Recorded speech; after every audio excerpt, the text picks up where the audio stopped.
Ranchi railway station पर photo पत्रकारों की भीड़ थी।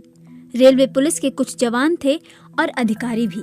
धुरवा इलाके में रहने वाले मुकेश चौधरी भी अपने बेटे अमन के साथ इस भीड़ का हिस्सा थे। उन्हें अपनी बेटी का इंतजार था जो राजधानी एक्सप्रेस से आने वाली थी। रात के करीब 1:45 बजे होंगे। तभी ट्रेन की सीटी सुनाई दी। इंजन में लगी लाइट प्लेटफॉर्म से ही दिखने लगी और इस तरह राजधानी एक्सप्रेस रांची रेलवे स्टेशन में दाखिल हुई। कुछ ही मिनट बाद ट्रेन प्लेटफॉर्म पर पहुंची। लोग ट्रेन की B3 बोगी की ओर दौड़े जिसमें अनन्या चौधरी सवार थीं। मुकेश चौधरी बोगी के अंदर गए।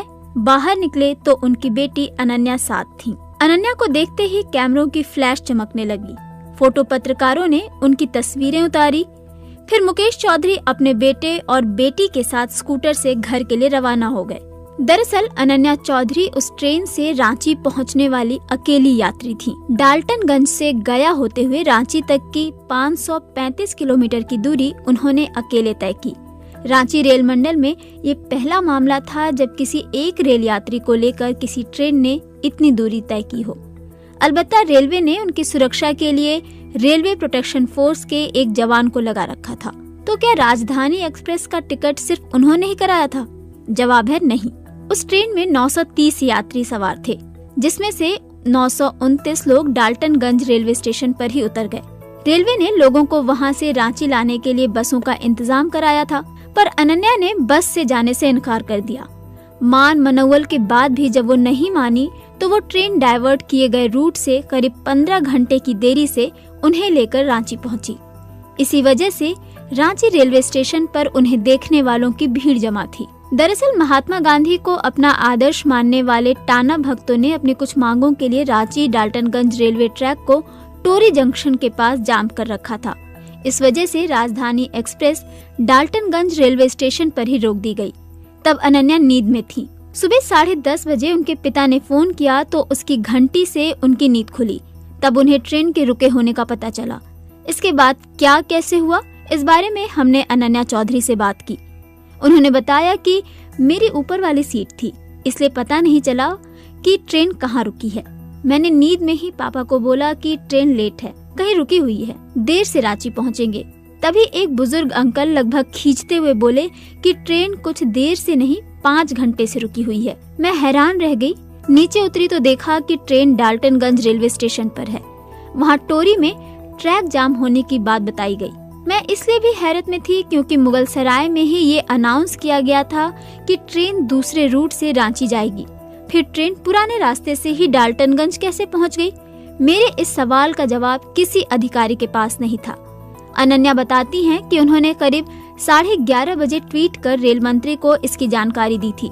करीब 12:50 पर उन्होंने दूसरा ट्वीट किया। तब तक दूसरे यात्री भी प्लेटफॉर्म पर उतरकर हंगामा करने लगे थे। कुछ घंटे बाद रेलवे के अधिकारियों ने हमें बताया कि जाम के कारण ट्रेन आगे नहीं जा सकेगी, इसलिए रांची वाले यात्रियों के लिए बसों का इंतजाम किया गया है। अनन्या कहती हैं, इस प्रस्ताव को स्वीकार कर हमारे सभी सहयात्री बसों से जाने के लिए तैयार हो गए, लेकिन मैं जिद पर अड़ी रही। मैंने कहा कि जब ट्रेन का किराया दिया है तो ट्रेन से ही आगे का सफर भी पूरा करेंगे। उन्होंने बताया, रेलवे के अधिकारियों ने पहले तो मुझे मनाने की कोशिश की, फिर डराया भी। घर वालों का फोन नंबर मांगा ताकि उनसे बात कर सके। मैंने नंबर नहीं दिया।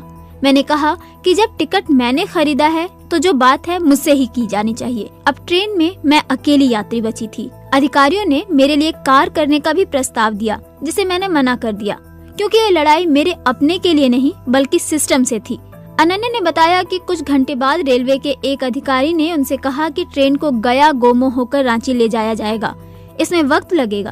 क्योंकि मैं अकेली यात्री थी इसलिए मेरी सुरक्षा के लिए आरपीएफ के एक जवान को भी तैनात किया गया। 4 बजे शाम के करीब ट्रेन डाल्टनगंज से चली और गया गोमो होकर मुझे रांची लेकर पहुंची। रेलवे ने मेरे ट्वीट के जवाब में शाम 7 बजे धनबाद के डीआरएम को टैग किया।